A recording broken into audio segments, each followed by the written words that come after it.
Welcome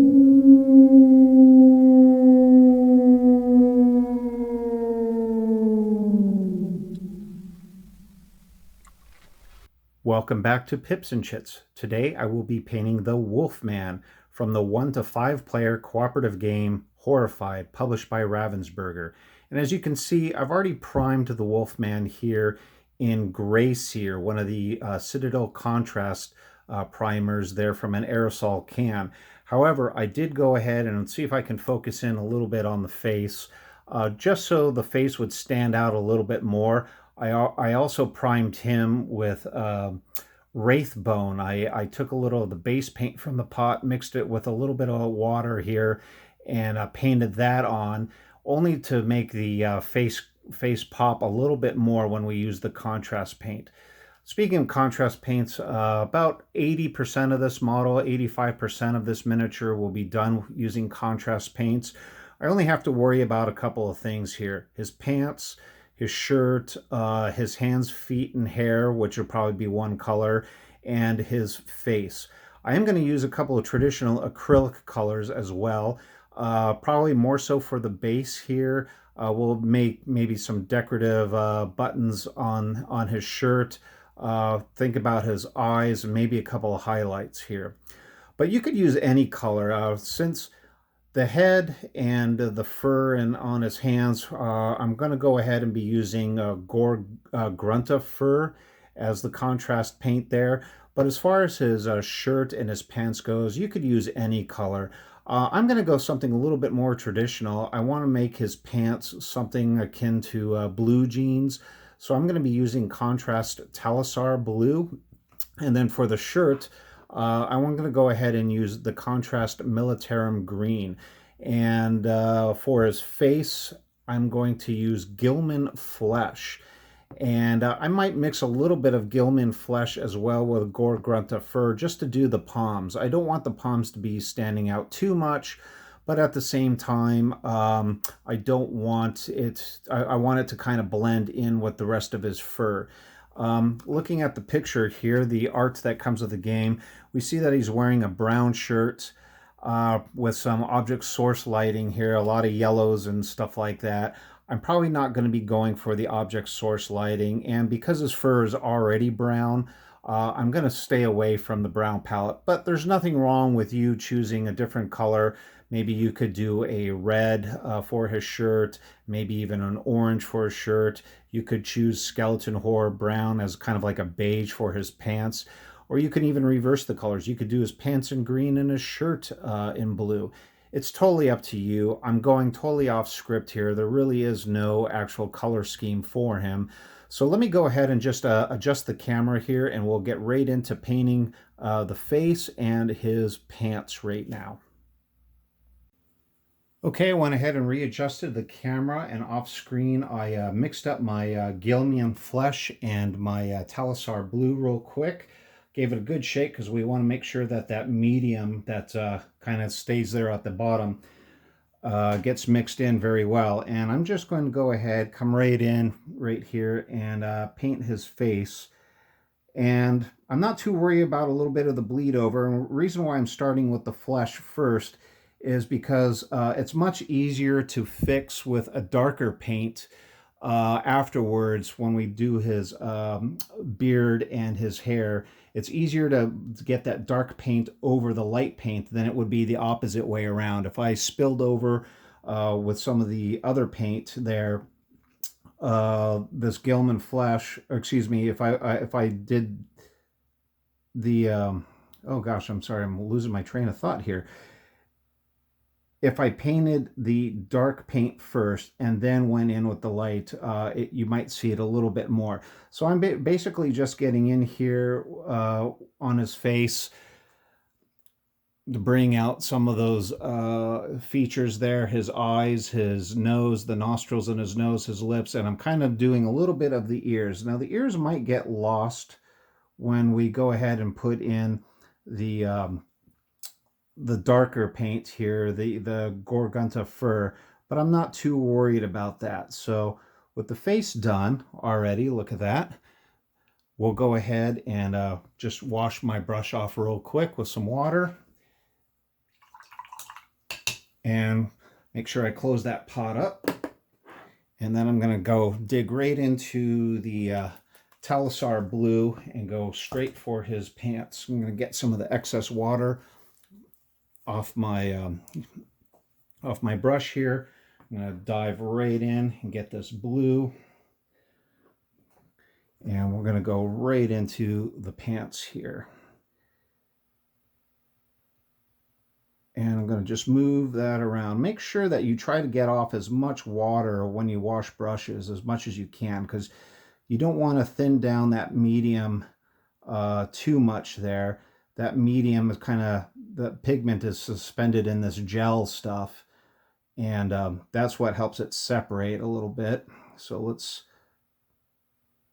if we spill over a little bit into his feet around the ankles, that's okay. Once this paint dries, I'll go back in with a pot of gray Seer, and we'll go ahead and go around the ankles a little bit more and make sure that we cover up some of that before we put on the Gore-Grunta fur. But because that Gore-Grunta fur is a darker paint, that's also okay if there's a tiny bit of bleed over, because I think it should, for all intents and purposes, it should cover up this lighter blue paint. But I like how that paint, I'm going to get a little bit more on my brush here. That paint, when it dries and starts to separate, you're really going to see some of the details around the pockets and the front where the zipper would be, and some of the folds down here really kind of come out. So as you can see, I'm getting right around the belt there, as best as I can. I'm just continuing moving this paint around. It stays kind of in this viscous state for a few minutes before it begins to dry. And with my brush, I can kind of just move it around. And if you see any pooling around certain areas, you can correct it a little bit. And let's get right underneath here. And see, that's going pretty good. I've got to get inside this thigh. And now I'm going to tip him upside down, only so I can get the cuffs and try to get as clean a line as I can around the cuffs of his legs.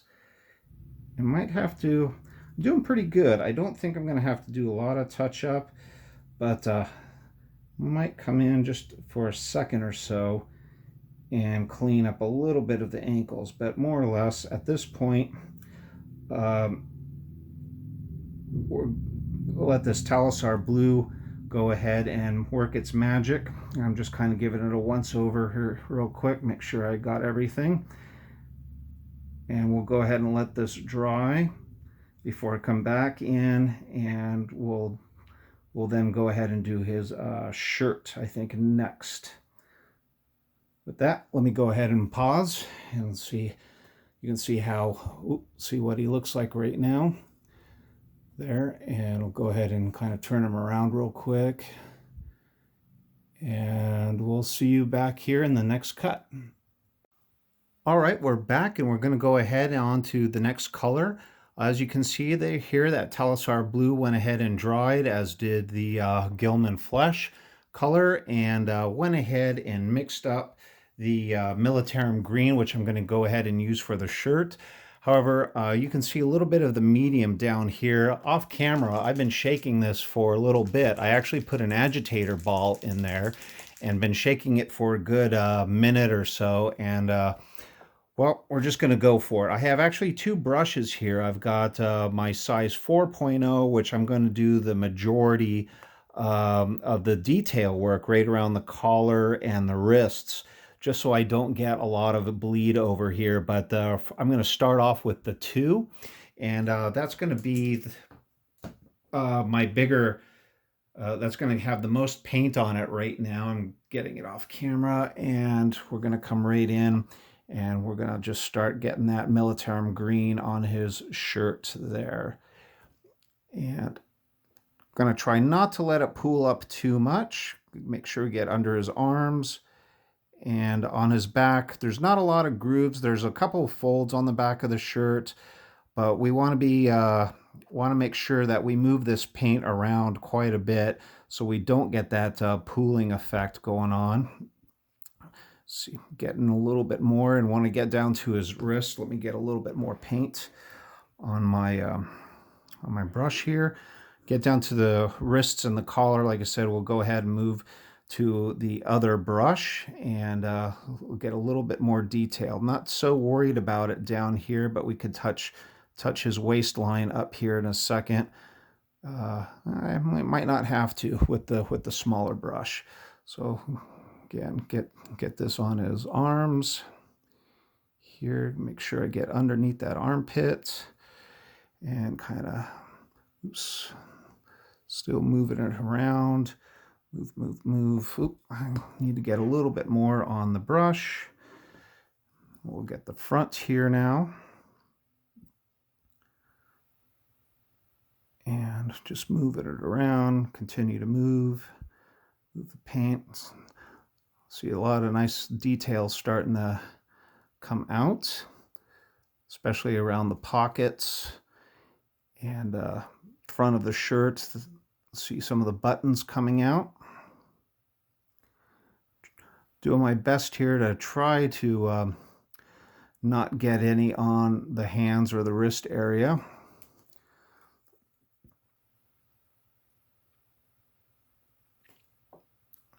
Sorry, if I'm a little quiet. I tend to hold my breath a lot when I paint. Not quite sure why, but I do. I'm going to need a little bit more, I think. Get a little bit more paint on my brush. Oops, I don't think I got enough there. I think we'll close that up for a second. And let's get the front, the belly area here. Again, we want to darken it up a little bit more under the arms and the armpit area. And where the shirt meets the pants, that's okay. There's a little fold over right there. And we're getting under this arm now. And this Militarum green, it actually, does kind of look like an army green. Kind of a split pea or camouflage green, I guess you could say. You could go for a lighter color. In retrospect now, I almost kind of wish I would have gone maybe for a slightly lighter color, but I'm okay with this. And it's doing its magic here. Make sure I get air right underneath. There we go. Touch up any white areas that I see. I see a little tiny white right here. Again, just make sure I get around the wrists pretty good.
With that, we'll go ahead and let this dry before we move on to the hair color.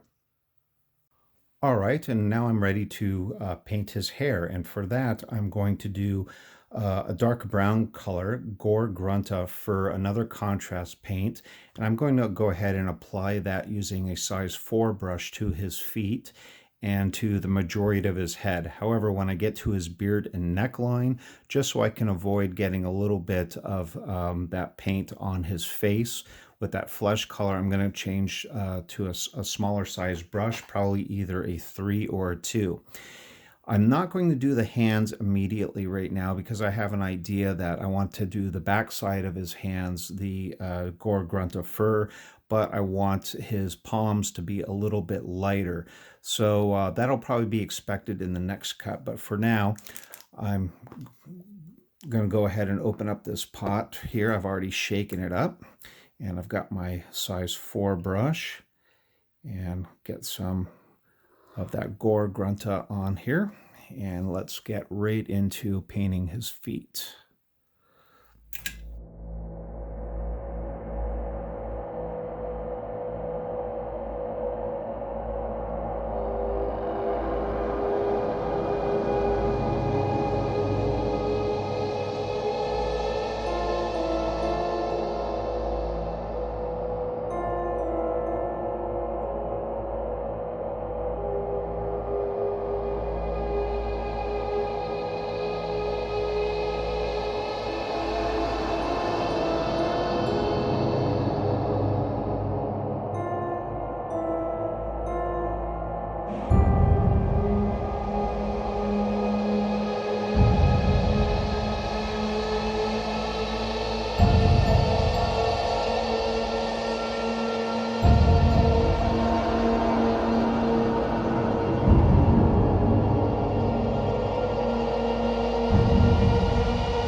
Give my paint one more little mix, and now I'm getting a size 3 brush, and it's got a little bit more of a pointed tip to it right now, and I'm going to come in. Oops, I might get a little bit off. Just take a little bit off on a wet paper towel. And I'm going to come in and do his neck, and right here where his sideburns are.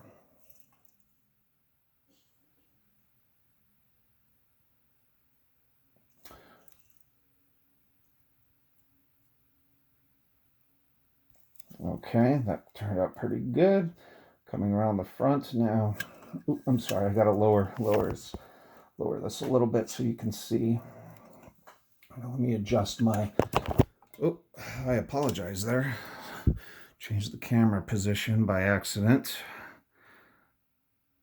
Coming back around this side of his face. Getting the front of his beard. Trying to avoid as much of getting it on his face as possible. I'm actually going to turn it upside down so I can get underneath the chin here. Get part of his, I guess, would be the neck and the top part of his chest, which is poking out from the bottom of his shirt, or the top of his shirt, I should say.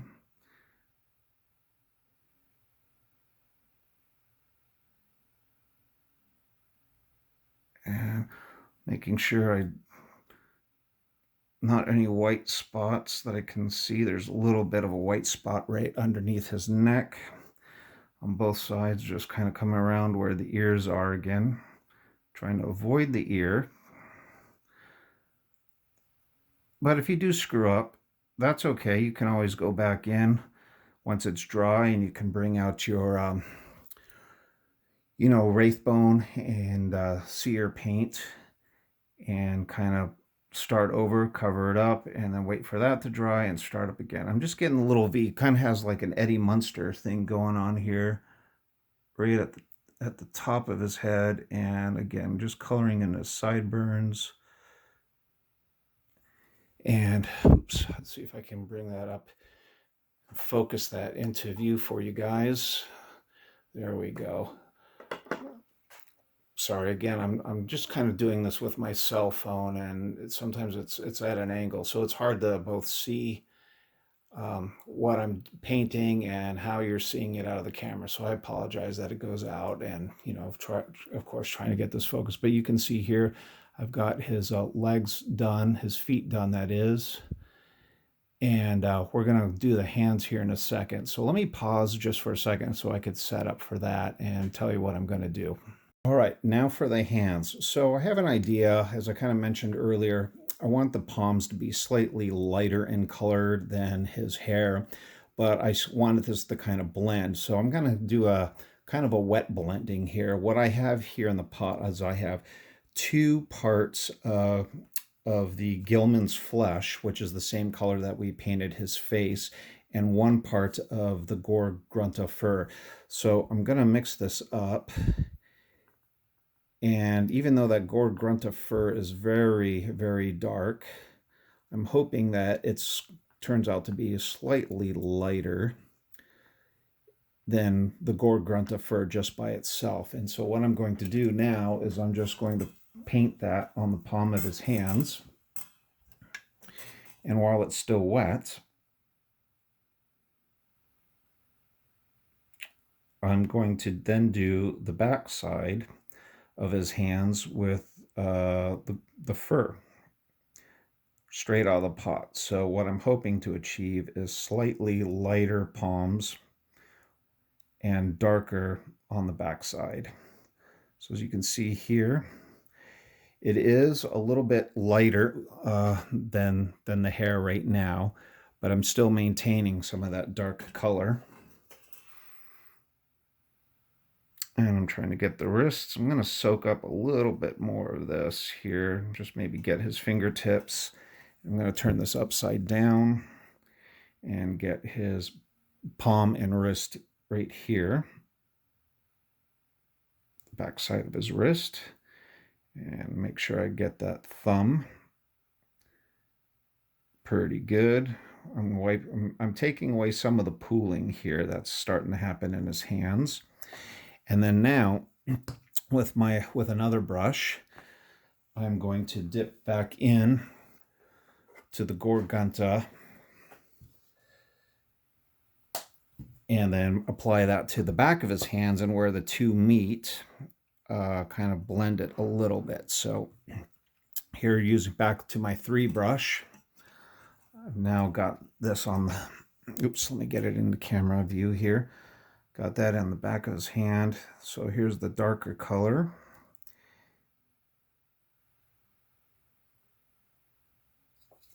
And make sure we get it on his wrist there. And kind of blend it in a little bit at the top. Make sure that we don't leave any white there. And now same with this hand.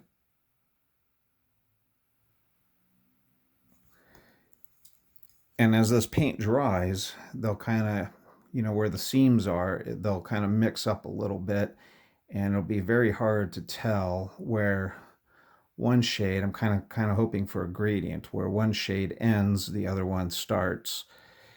And just make sure, always check at the bottom of the hands as well. It's very easy to forget the very bottoms there.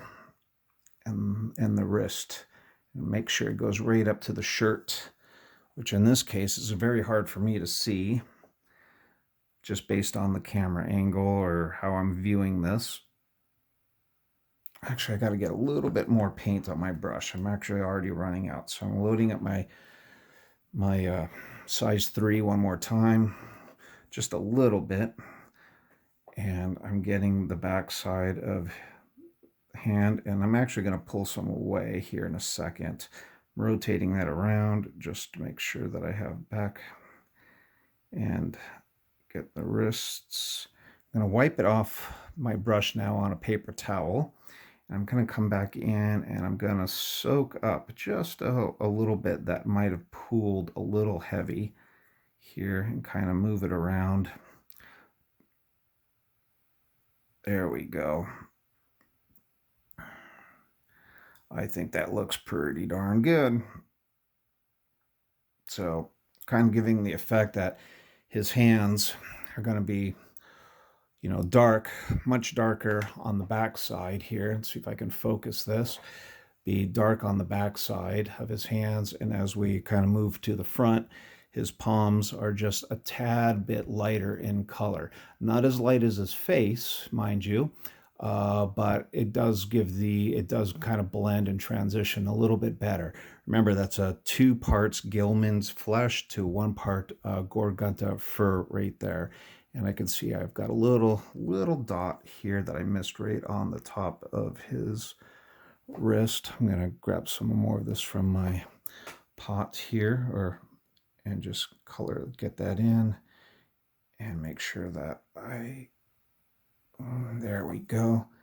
Looking for any white spots. You can see I'm kind of turning the model this way and that way, and I don't see any white, so I think I pretty much got it.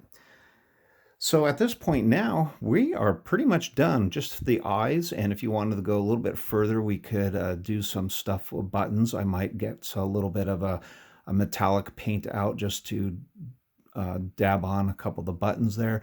But lastly, what we're going to do now is the base itself. So stop back in a few. All right, now that I'm back, I'm going to go ahead and put the undercoat on the base. But before I get to the base here, I just want to point out off camera, just to save a little bit of time here, I went ahead and did a couple of additional details. It might be kind of hard to see, but on his chest, focus here, I used a little bit of Balthasar Gold for the buttons on his shirt. And then I used some tar black for his face to paint in the pupils or eyes. These are just like little tiny details, totally optional.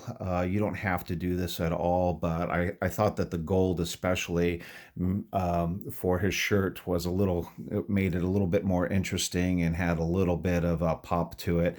And I do like how the eyes came out with a little bit of black there. I didn't put any, obviously I didn't put any whites in his eyes. You know, if you think about animals, especially since it is a Wolfman, a lot of animals, their eyes, you really can't see the white of their eyes for the most part. So I would like to think through his transformation that, you know, the whites of his eyes disappear. But now we're going to move on to the undercoat here. So I'm going to use a Dryad Bark from Citadel. It's a base paint, so it's heavier and a little thicker in pigmentation. And I'm going to move that, put that on with my number 2 brush. I'm going to add a little bit to my palette here, my wet palette, and I'm just going to get right in here. And why for the undercoat, I don't really care too much about, I only have to put 1 coat on except the rim. We're going to go ahead and put sterling mud on this bad boy again.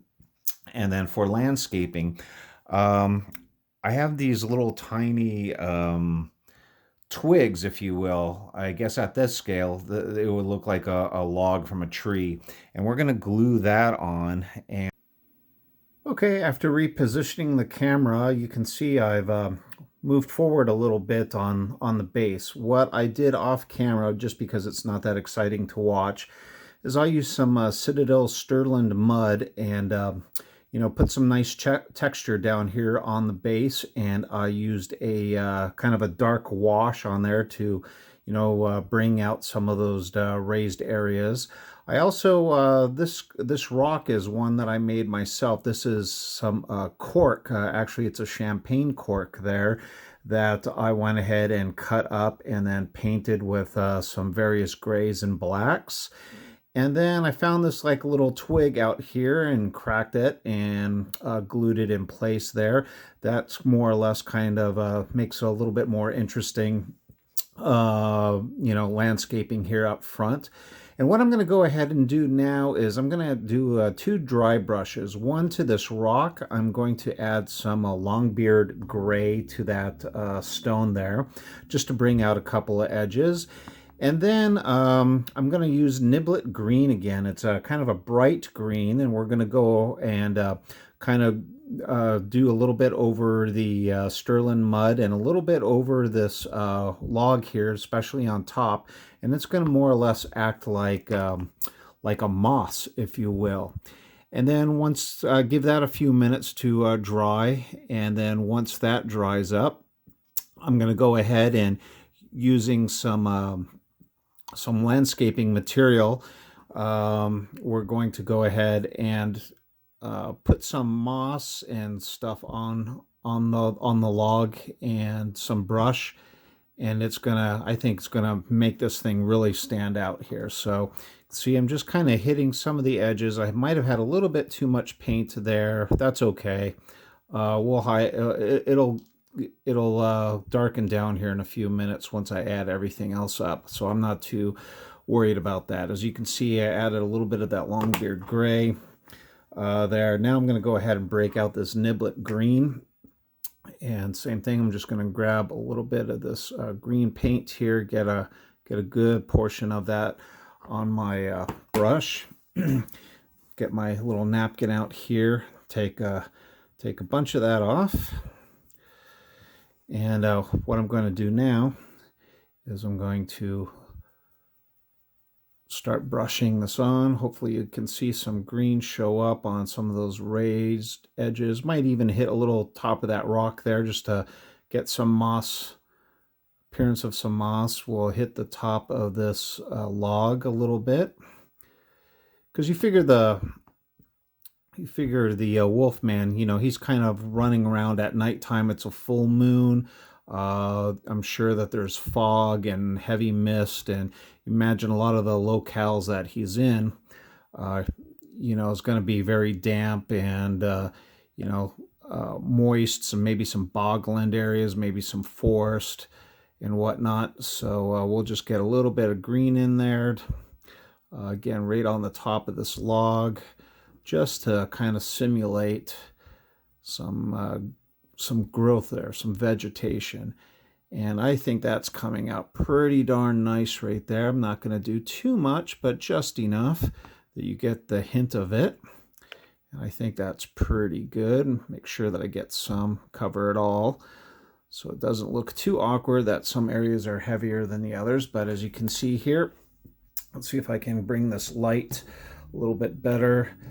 You can see the green there really makes that texture come out and shine. I'm going to go ahead and pause this really quick, and we will go ahead and bring out our glue and get some different brush, and we'll go ahead and consider the Wolfman here almost done.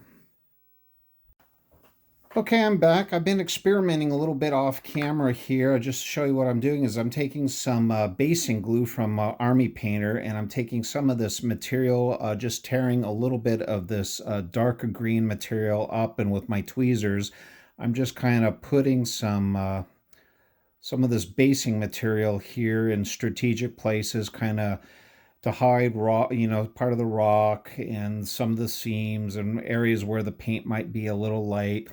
It's actually not too bad at all. I'm going to throw a little bit here in the front, and what I'm going to do is I'm going to take a little bit of static grass here, I think, in a few minutes, and sprinkle a little bit up on this back here. See if you can see it right in here is I have a tuft of grass that I've taken off from this sheet. I put some glue on that and tucked it down in a place just to give the base some interest here. So what I'm going to do now is in this little tray, I'm going to add some glue and some water. And with this old brush from Testors, I'm going to kind of make a 2 to 1 part ratio, 2 parts glue, 1 part water, kind of just thin that PVC or that, standard white glue down.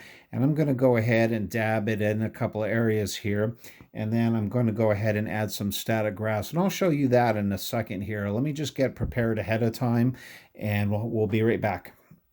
Okay, so let's go ahead and try this. I've got a little bit of glue in here, and I've already added a drop of water. I'm just going to try to mix this up a little bit with a brush.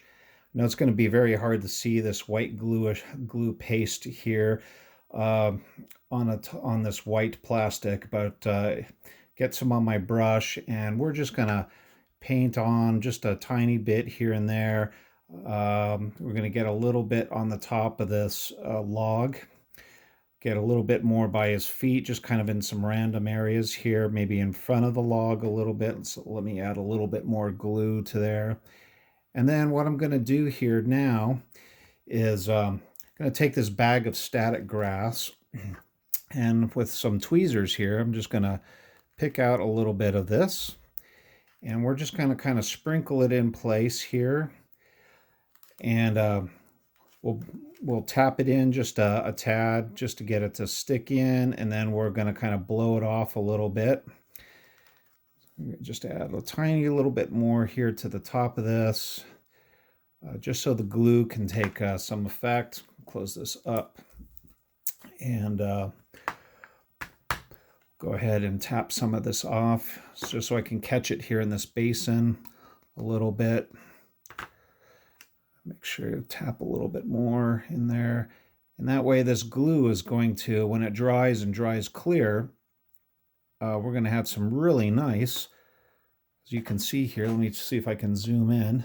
Sorry the lighting's not too great in there, but look at that. What a big difference, huh? I think maybe we'll add a little bit back here. It's looking a little barren back there. So let me grab a little bit more of this glue here. Let me zoom the camera out a little bit so we can get back in. I'm going to add just a little dab back here in the background. Get a little bit more of that glue back there. And while it's still wet, grab some more static grass here from my bag. Just a tiny little bit. We'll just kind of tap it there in place. Give it a quick little blow. I don't want to blow too hard because I don't want this grass all over the place, but yeah, much nicer. So, see, let me adjust the light a little bit.